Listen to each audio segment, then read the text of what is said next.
Pernahkah kalian melihat kapal di laut? Transportasi tersebut saat sering dimanfaatkan untuk mengangkut penumpang maupun barang.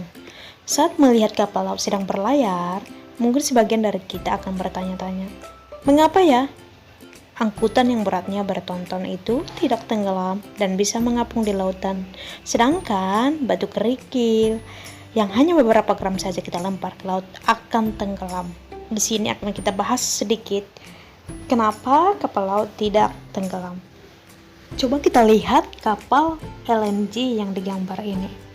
Kapal memiliki massa ratusan ribu ton, apalagi yang menggunakan baja. Baja jauh lebih padat daripada air, namun kapal baja tetap mengapung. Hal ini dikarenakan kapal yang besar memindahkan air yang jumlahnya sangat besar juga.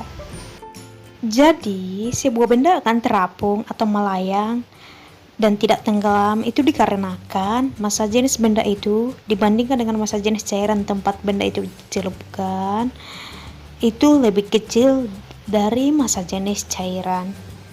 Lalu, kenapa ya massa jenis kapal itu bisa lebih kecil dari massa jenis jarum atau batu atau besi?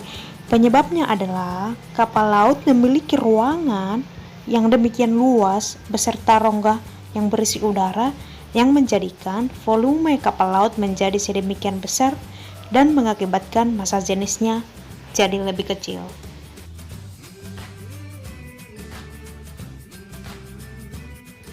Berbeda halnya dengan batu yang kita lempar ke air akan tenggelam. Hal ini disebabkan karena batu hanya membedakan sedikit air, batu tenggelam karena lebih berat dibandingkan jumlah air yang dipindahkan. Kita lihat batu atau paku yang dilemparkan ke dalam air laut, dia akan tenggelam karena massa jenis batu atau paku lebih besar daripada massa jenis air dan juga masih lebih besar dari massa jenis kapal. Itulah kapal karena memiliki rongga udara yang menjadikan volume kapal laut menjadi sedemikian besar dan mengakibatkan massa jenisnya jadi lebih kecil.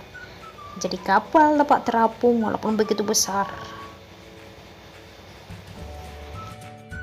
Di hukum Archimedes yang menyatakan bahwa gaya apung ke atas yang diberikan pada benda yang direndam dalam cairan, baik yang terendam seluruhnya atau sebagian, sama dengan berat cairan yang dipindahkan benda tersebut dan bekerja dalam arah ke atas di pusat massa dari cairan yang dipindahkan, sehingga menyebabkan gaya tekan ke atas.